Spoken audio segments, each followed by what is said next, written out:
Hi, Ed here from keywordspeopleuse.com, and I've got an exclusive time-limited offer for you. If you book a product demo with Keywords People Use, I'll give you a free 7-day trial of our standard plan, which allows you access to our new content optimization tool. This tool hooks into your Google Search Console data so we can find all the keywords you're ranking for and what pages are ranking.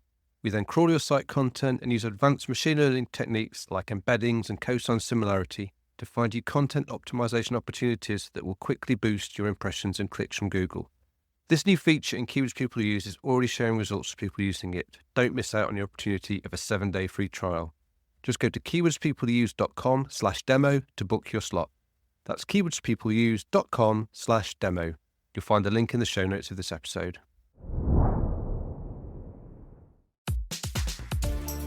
Hello and welcome to SEO is Not That Hard. I'm your host Ed Dawson, the founder of the SEO intelligence platform keywordspeopleuse.com, where we help you discover the questions people ask online and then how to optimize your content to build traffic and authority. I've been in SEO and online marketing for over 20 years, and I'm here to share the wealth of knowledge, hints and tips I've amassed over that time. Hello, welcome back to SEO is Not That Hard. It's me here, Ed Dawson, hosting as usual. And today, this episode, it's a little different. I'm joined by Richard Bartlett, who's the co-founder of Greenhearth Energy, a company which helps businesses finance solar installations here in the UK. But this isn't just a chat about renewables. Richard has a background in big finance and tech startups, but when it came to launching Greenhearth, he bootstrapped it from scratch and turned to SEO. And this very podcast, actually, to help shape his approach. Now, what's fascinating is how he didn't just use SEO to get traffic. He used it as a strategic tool to understand what potential customers were searching for, to find hidden content opportunities, and even to guide product development and positioning. And he's now built a business doing meaningful work with millions of pounds in projects underway.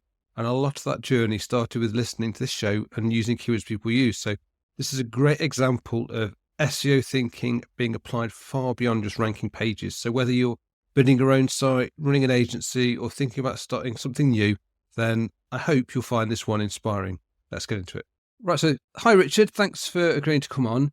Let's start by, if you just introduce yourself to the listeners, sort of what your journey is and where you've come from.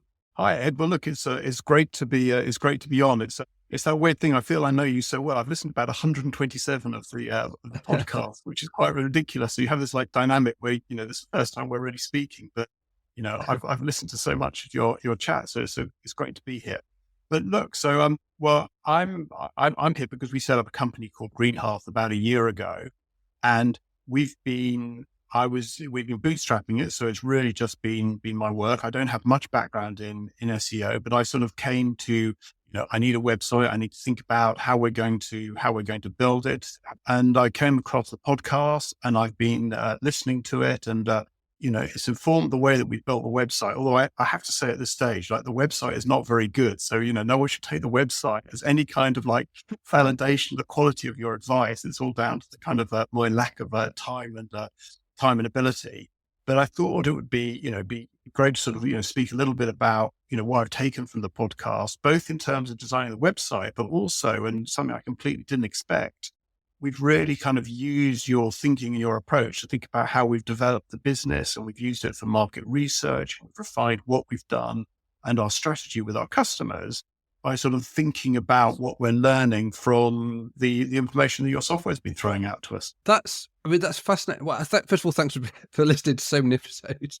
And it's also really interesting to hear that it wasn't just the SEO that you found use from it, because I do try and put in things that go beyond SEO a little bit, because like yourself, I appreciate my journey through into SEO started from a business perspective as well, because there's got to be a point of SEO. Everybody out there is trying to build something, and it's part of that business process.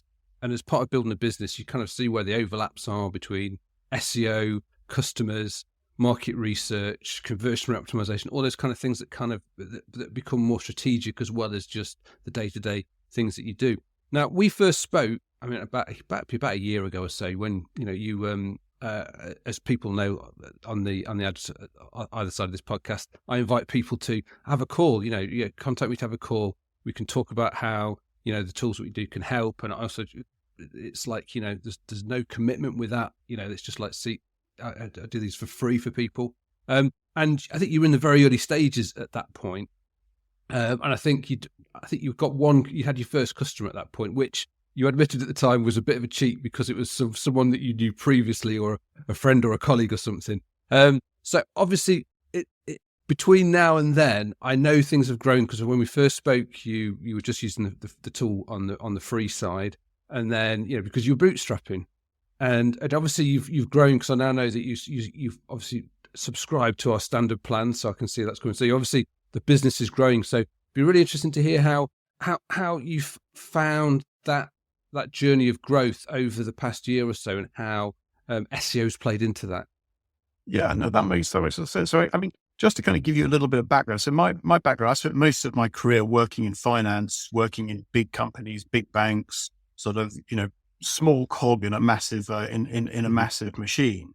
But then I suppose about 8 years ago or so, I left that, and I've basically been working in sort of startups and technology sort of since then. And the first 6 years, myself and a couple of other people, we had a really well-funded startup. I sort of was the CFO and spent a little bit of time as the CEO. We raised many tens of millions of pounds. And so I got a little bit exposed to kind of websites and growing the company then, but it was all from, this is just something we need to do. You need to pay this in order to do it. It was all very expensive. People threw lots of words at me, and, I wrote lots of big checks, and I'm not really sure where that got us, but there were lots of people who told me it was all, and I stopped doing that about sort of, I guess, two and a half years ago. And then sort of started looking at the solar market. We played about looking at the domestic solar market for a year. But then a year ago, just before I spoke to you, we sort of set up Greenhearth, which is really sort of focused on helping businesses find and arrange finance for commercial solar.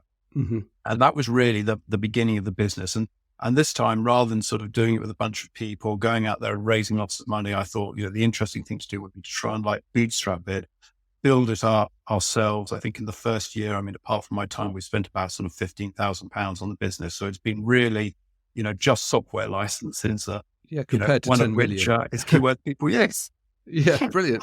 But we've been really sort of slow in building it up and just trying to do it all, do it all ourselves. So that's when I sort of, came to the podcast, and, I was, just searching around on the podcast store on the Mac, looking for SEO podcasts, and I listened to a couple, and I think I fell across yours when you were sort of doing the kind of 101 tips or something. I think that was the point of your series that you were on. I sort of listened to one or two of those. It was short, it was succinct, and it was full of kind of actionable, useful information for someone like myself who was just starting off. And I thought, this is fantastic. And to be honest, I haven't found anything else like it, which was so sort of succinct. So then I kind of just got into listening to them, and, went back to the beginning, found some really interesting ones, and sort of, site architecture, topical cluster design, things I'd never sort of come across before. And, and then sort of, reached out to you, and we had a great little chat. You advised me to build the website on WordPress, which I have to confess I haven't done. It was just too much. I didn't have time to learn it at the time. So I know that's going to be some technical debt I'm going to have to solve at some point. But that was really the sort of the intro into it. Mm-hmm. And so that's how it started. And it's an interesting, like I say, because obviously bootstrapping is what I've always done. So I've always been a bootstrapper. So it's interesting to see that obviously you had that investment side when you did the kind of the startup route and the raising money. And obviously I'm presuming that didn't work out. Otherwise you wouldn't be starting another business. So, and that's one of the things I've always tried to do with SEO. Is not that hard, because SEO is not necessarily all that hard as long as you understand a few of the basics, which is the kind of the mantras I always sign off with nowadays. So, when it comes to the lead generation on your site, is your website proving an important part of your lead generation? It's growing, I would say. I mean, for us, we get generations from people who come to us directly. We work on generation from installers, and we're still early days. So we get quite a lot of sort of referral. But of course, people go to the website and they check the website out. And I mean, I was always struck by, I think, you've always talked about, needing to take a long view of these things, build topical authority. There are no kind of like quick wins and sort of, intuitively the right thing for us. And so we started very much with, let's build the website. So that was the first thing. So when I started off listening to the podcast, that was really how to think, thinking about what your topical clusters are.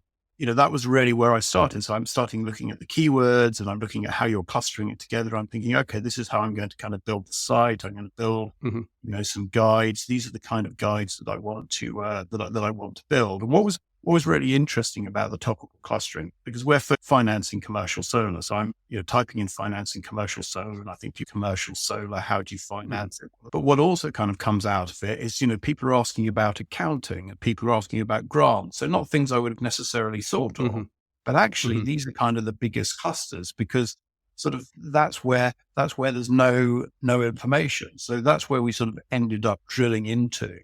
And, so I then, you then start writing sort of sections on, accounting for commercial solar, pretty dull and pretty techy. But actually, those are the questions that people seem to want to answer.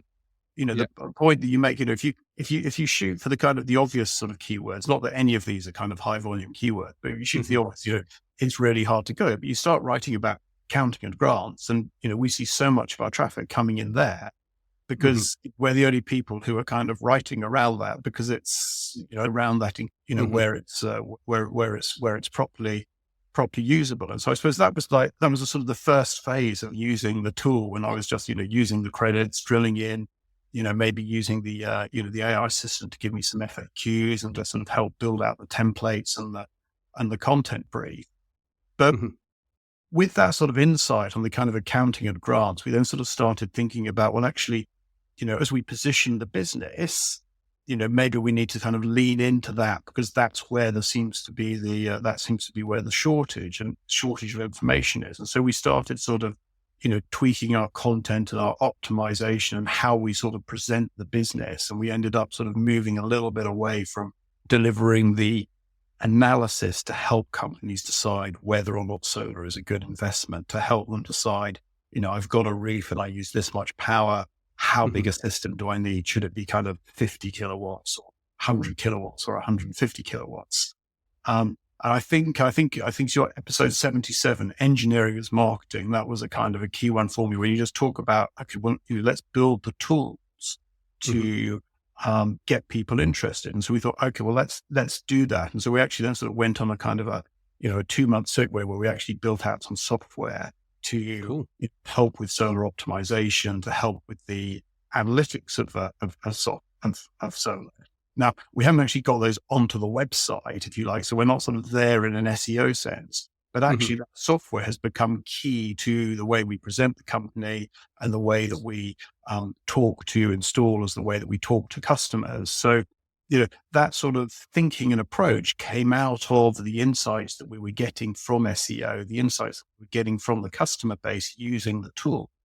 But we've applied it much more in our business, if you like. And we will apply it on the website eventually, but I've got to find a kind of a simplified version and then think about a way of doing it and onto a WordPress site as you originally advised. So, there's some time to do that. And, small business, you can never do everything, as it were. But what was really interesting to me was how we were taking the lessons and the information that were coming out of the SEO and thinking about that in terms of the way that we actually sort of thought about our business strategy, thought about our customers, and thought about the way that we presented ourselves. Yeah, I mean that's a really fascinating journey you've been on there. I mean, it's amazing to think that keywords people use as much to help you not just do the what are people asking and then building the content around it, but also I think I did a podcast on it a while ago. It's like audience research is market research as well. So you've just by looking for questions, you're not just finding questions to answer, you're also finding questions that can lead the business into different directions. So with this software that you've developed, so is this something that helps you sell in the installations? So you can start it as a research phase. So you help them with their research as to the viability of a project, and then that's the first step in maybe towards an installation later. That's exactly right. I think lots of people, when they're talking to companies about installations, approach it very much as an engineering problem, sort of how many panels can you fit on the roof? Is the roof the right material? What's the right inverter to put with the panels? So it's how are you going to attach the panels to the roof? Because, if you're an installer, that's the thing that you do. But if you're a company, that's all kind of very interesting, but you kind of, you just assume you're going to deal with someone who can handle all of that. What you really want to understand is the economics of the system. How much is it going to cost me? How much is it going to finance? Are my savings going to be greater or less than the cost of financing? And so that's the bit we sort of focus on. And so in the software that we've developed, we've got some optimization software which sort of says, okay, you've got this power consumption a year, a month, during the day, the hours of the day. You can put a system on your roof that will generate this much power on these days at this hour. We match the two together. And then we sort of scale it up and down to see, okay, what's the optimum size system for you? Because as your system gets bigger, you can offset more of your energy use. You create a bigger environmental effect, but you're also generating power at times that you don't need it. You generate power at times that you don't need it. You sell it back to the grid. You maybe get 3 to 6 pence per kilowatt hour. If you're using the power yourself, you're maybe saving yourself 24 pence a kilowatt hour. So basically, you want to optimize your energy is just going to the grid. It's not saving money. So we find a way of working out what the best size is for the system. And that just helps, companies sort of take a decision. They can say, yes, this makes economic sense to me. Yes, I can see that, for me, 125 kilowatt peak system is the right size.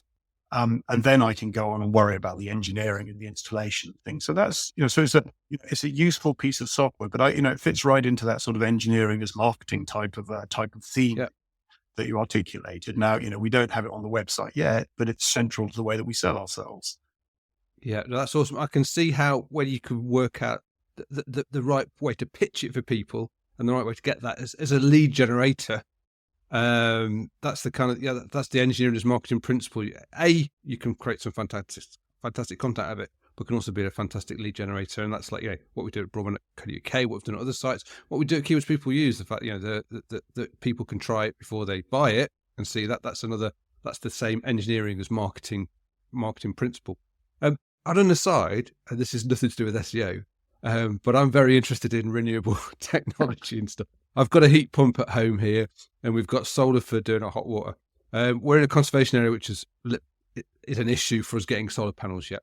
But you're talking about the rate they get for sending it to the grid. So do you do battery systems as well? Because I can imagine some places are generating power when they're shut, but if they had batteries, they could be saved. Does that work into your systems yet? Yeah, no, we do, and we can help people finance batteries, and we analyze systems with batteries. I mean, what I have to say is that actually for commercial companies, they generally use most of the power during the day and during the week. And so generally we find that batteries, although they've got much cheaper, and there are some really interesting things you're beginning to do with batteries, they're not quite as economic as panels. For most businesses, the only reason to put a battery on be if you've got some non-economic reason for it. So you need an uninterrupted power supply, or you've got a wedding venue where you need to be certain you've got power in the evening. So you want to manage a power cut, and so you can say, well, I'll have a generator, I'll have a battery, and if I have a battery, I can use it the rest of the time. But generally, if you're just thinking about batteries,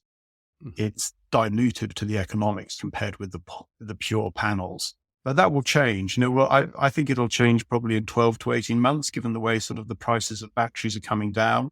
But at the moment, the economics aren't quite there for batteries, at least in most of the schemes that we see. Yeah, no, I mean, I've been trying to work out whether to get a battery for home to sort of buy cheap electricity at night and then use it on the heat pump in the day and stuff. But the price point of the batteries is getting cheaper all the time, but it's not got quite to the point where it's like, it feels like it's worth doing yet. But anyway, that's a total aside. Let's do this. But we can talk about it later on. Yeah.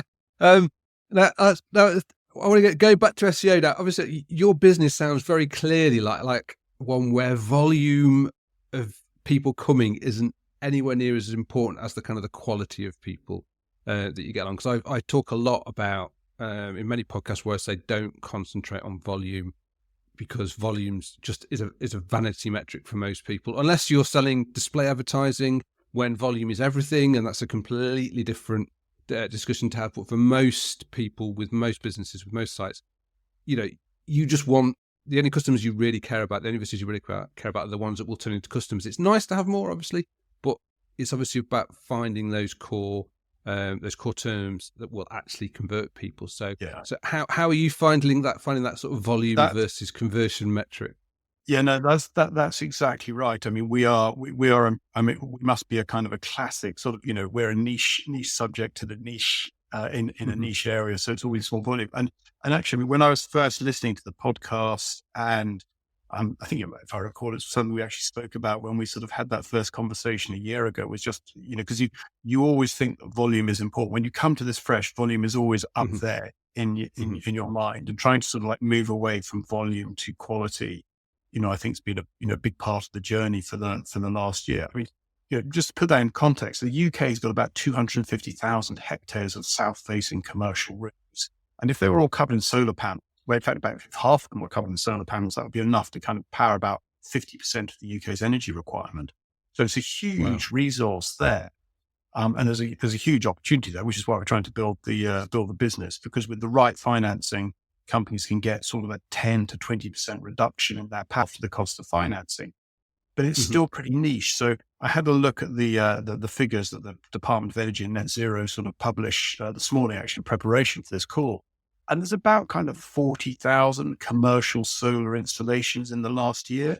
And that's maybe undertaken there's a lot of registered installers. So, there's maybe 2,000 installers out there, but probably 90% of those commercial installations are being done by 100 different installers around the country. So, our total market, even if you assume 2 or 3 people from each company are looking at the web or involved in the purchase decision, you're maybe only 150,000 searches, 200,000 searches a year, as it were. So like, 12,500 searches a month is your total market size. So we're fishing in a really small market, it seems. It seems to me. So that's where sort of trying to find the kind of the quality has been key. And, I've actually found, I mean, the thing that sort of switched us across from just using the credits to actually sort of getting a subscription was the development of the optimization tools, and the link into console, because that's been fascinating for us to see, okay, these are the questions that are being asked. This is where we're ending up. And that's really allowing us to sort of, refine that whole understanding of what the customers want. And so, for us, again, it's taken us back to those sort of really detailed questions, is that, if someone's wanting to know what the sort of capital allowances are in relation to a solar system, you kind of know at that point they're thinking seriously about it. And they're thinking about, how's that going to work? What does it mean for my account? Over what period am I going to be depreciating?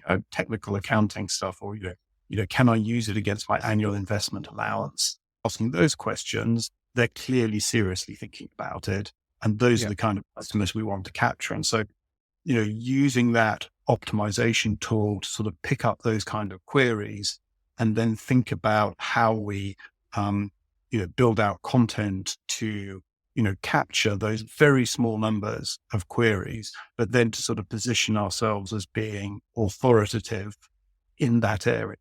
And that's really a way that we've thought about it. And, again, as I said at the beginning, I mean, we've probably thought about it more than we've actually done it. So, when you look at the website and exactly the way we think, not just about the website, but the way we think about business. That's really interesting how you say how it's iterative. And that's what I always try and say to people. First of all, you're never going to get everything done on day one. If you aim for perfection, you're never ever going to launch anything, And I've worked with some people in the past who are total perfectionists, and when they did produce something, it would be of incredible quality, but it would be so late to the party that it's better to go with something that's much more rough and ready, but is at least in the right direction. And then, as I say, iterate and change, and because your direction might change based upon the things that you learn, like you've said earlier about how you found how that software piece came in that you wouldn't have imagined from the start, but that only becomes because it's iterative. And also, the Google Search Console data is just it's a fascinating amount of data that you can get out of that. And in Google Search Console itself, that's my frustration's always been, well, one, that it only gives you 1,000 query lines, which might not matter for many businesses, but with us, with our sites, 1,000 wasn't enough. But also the fact it's so unintuitive to use Google for such a big company who probably invest a lot of money in design and all those kind of things and testing. I've never ever liked any of their interfaces of any software they've ever done. I still get completely lost in the Google business tools, like for set our email up and domains, and it's such an awful interface. And Google Search Console, to be fair, is slightly better than that, but not much. Which is why we wanted to, we built that piece to get the data out, and then also to interrogate it. And that fact of crawling the site and comparing the sort of the data on site to the Google Search Console data, we've found it. Well, we found it so incredibly useful. We build these tools based off the things that I've wanted for years, to work to the process that I was doing for so many years. Google Search Console wasn't around when we first started. Neither was people also ask. Neither was a whole bunch of these things, but as they've come along, it's just trying to put that same process in that we always went to with originally back with broadband.co.uk, and then with other sites, obviously, in the future we've done since then. That iterative part of the process is the real key thing. So it's really cool to hear that's been useful to you as well. So with your customers, I mean, obviously, like I imagine quite hard, a customer's one to you is worth quite a lot. I imagine your average kind of deal size. Yeah, no, it's reasonably expensive. I mean, it's not huge, but I mean, it's probably somewhere in the sort of like £2,000 to £4,000 per customer for us. Sort of, if we're then arranging a sort of a financing for them, and we're doing the analysis, and we charge a little bit for doing the analysis, and we charge a little bit for raising the finance. So reasonably expensive, but not the most valuable sort of customers that you it tends to be sort of one-off. So there's not sort of big lifetime value to build out from that. No, interesting. How many have you done so far? Well, we're working, I guess, we've worked on about 35 projects at the moment. And, we've probably been really marketing hard for about sort of 6 months, maybe 7 months or so. So I think when I was speaking to you, sort of as we were building out the website, we built the website, and then we started sort of kicking off on LinkedIn. So, and a lot of these projects take sort of a while to come through. So we've probably got sort of 4 or 5 now in execution. We've got 2 that have been completed. I'm hoping we'll have another 3 or 4 sort of completed in the next couple of months. And, by that time we will have arranged maybe sort of £7 or £8 million worth of schemes. So it's beginning to get meaningful. And, we're at the point now where we're seeing sort of 1 or 2 new opportunities a week, and, which is good for building it. And I mean, again, what it's like when you're bootstrapping, you want to grow quickly, but you also need to kind of grow at a rate that you can control and you can manage, and you can, and you can sort of handle. And so, it's always a continuous balance between, working on the projects, delivering the ones that you've got, sort of building new content, developing the website, improving things. So, but that's the fun thing about bootstrapping. You sort of, get to dive into the detail across these things, and sort of, have the opportunity to learn and to test. I mean, it's so different from, as we alluded, the first business I sort of, worked on in the entrepreneurial sort of way. We spent lots of money, and, we went the other way. We built, we were perfectionists. So we spent maybe 18 months or 2 years building stuff before we showed it to a customer. And then, found that it didn't have quite the demand that we were hoping for. And, you're then sort of running around trying to really, as soon as we could, let's get out, let's start talking to customers, let's learn from that, iterate, develop and evolve. That's really interesting. It's great to see that it's gone from, like, say, from when I first spoke to you, like you had one customer who you didn't really count. I think the business that was our first customer was owned by my wife, so it was kind of a that's it. Yeah. There's a bit of a conflict of interest there, I suppose, in terms of it's not completely. You had to persuade us quite hard, I imagine. So to see the numbers you're getting up to in that bootstrapped way is absolutely fantastic. Because I've actually done a bit of angel investing in the past, and I spoke to a lot of companies that were raising money, and I was only ever at like angel sort of seed level, and there's so few of them that I've spoke to that are still around. I only ever invested in one, and that one actually is still going, and actually got bought out by another company. So my investment's still there. It might still go to zero. but they did actually raise 3 million Oh, on another round at the start of this year. So but my investment in that is so small. But that's one where it's like, if that comes off, that would be like a nice bit to put in the nice. pension at some Well, point no, in the future. I think, I mean, one of the observations I made about the whole keywords people use sort of ecosystem is I think it's so valuable for startups. Mhm. I know you've built it for SEO customers, but, I think there's a whole, line there for, for startups, because this whole, if you're a startup, you've got no money, you can't afford to do market research and things. In that first company I worked on, we spent, hundreds of thousands of pounds on market research, but I don't think we got information back that was any more insightful than, what's coming out of your keyword clustering exercise. And you can build up from that. And so, we've used this as a tool to, to help shape that whole customer research, customer optimization process. And so, I know it's, in some ways it's probably a sort of a smaller market than the SEO market, especially kind of, given that fantastic customer base that you have. The use of the tool in the startup world, I think is a really interesting opportunity. And, I'm sure you could be a fantastic mentor to startups, not so much with the investment, but just sort of getting them to use the tool and to help people sort of grow businesses and think about it. Because, when you're starting a business, that product market fit, key question. And, Mhm. what is sort of, keywords people use other than the machine to understand product market fit? That's some incredible feedback. You're making me think. I've got work to do now to go and sort of pitch a whole new market, haven't I? Really there, but yeah, no, it's. I mean, I say we've used it in the same way, So I can. It's fantastic to hear how you've used it, and in ways that we didn't necessarily expect people to use it in the first place. And it's fascinating to see how it's driven your journey, and a journey that's working out for you as well. I mean, and I said, I've watched you on LinkedIn.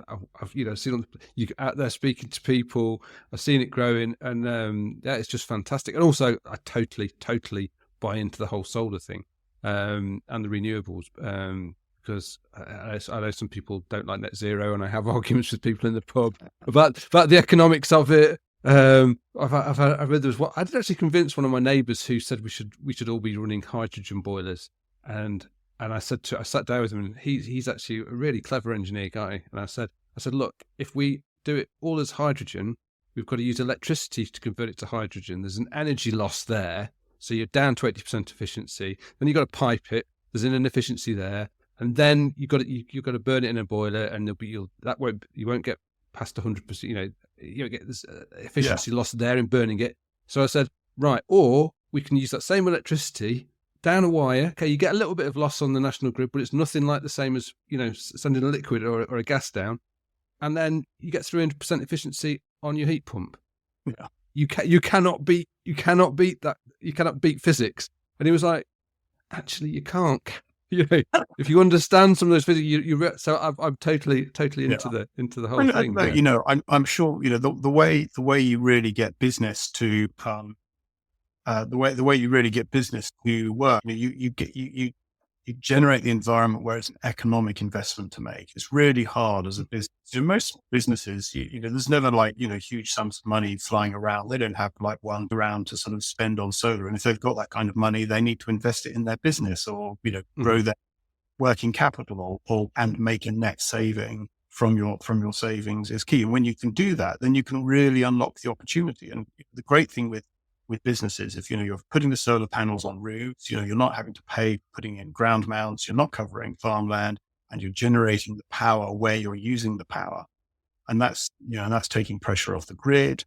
It's you're using it sort of, in a very sort of constrained environment. And so making that work, I think is is a huge opportunity. And, we're sort of, we're sort of super excited by that. I think sort of over the last sort of 12 to 18 months, the economics have really got to the point where for the right size system and with the right financing, you can deliver those kind of benefits. And, that's the message that we're trying to get out, and we're working with installers or with businesses.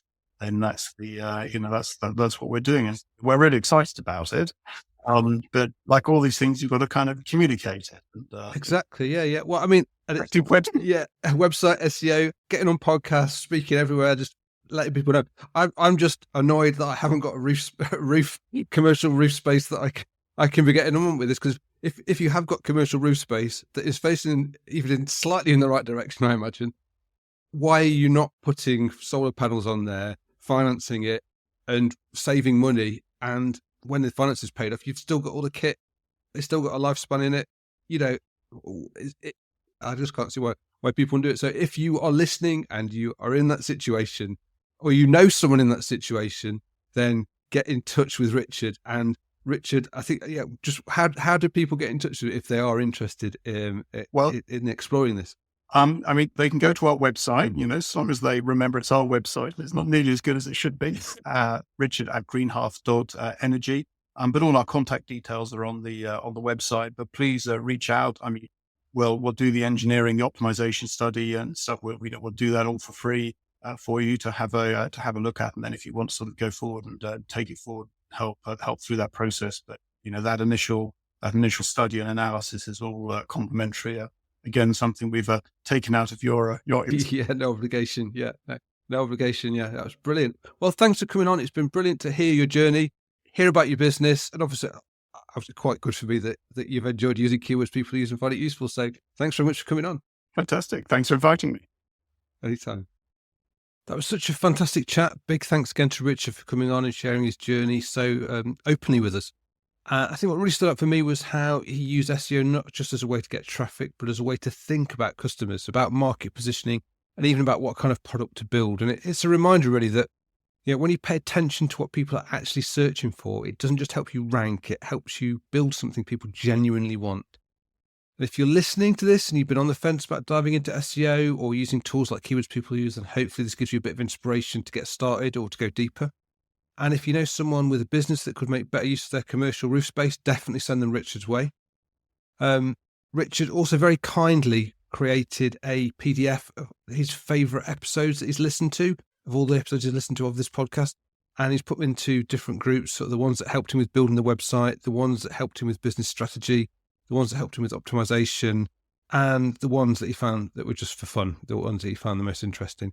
And I will put a link to that in the show notes, and I'll also stick it on LinkedIn as well. So thanks Richard for sharing that with us. So as always, I hope you enjoyed the episode. Please leave a quick review or share it with someone who might find it useful. It really helps spread the word. And until next time, keep optimizing, stay curious, and remember, SEO is not that hard when you understand the basics. Thanks for listening. It means a lot to me. This is where I get to remind you where you can connect with me and my SEO tools and services. You can find links to all the links I mentioned here in the show notes. Just remember, with all these places where I use my name, the Ed is spelled with 2 Ds. You can find me on LinkedIn and Blue Sky. Just search for Ed Dawson on both. You can record a voice question to get answered on the podcast. The link is in the show notes. You can try our SEO intelligence platform, Keywords People Use, at keywordspeopleuse.com, where we can help you discover the questions and keywords people are asking online, cluster those questions and keywords into related groups so you know what content you need to build topical authority, and finally, connect your Google Search Console account for your sites so we can crawl and understand your actual content, find what keywords you rank for, and then help you optimize and continually refine your content with targeted, personalized advice to keep your traffic growing. If you're interested in learning more about me personally or looking for dedicated consulting advice, then visit www.eddawson.com. Bye for now, and see you in the next episode of SEO is Not That Hard.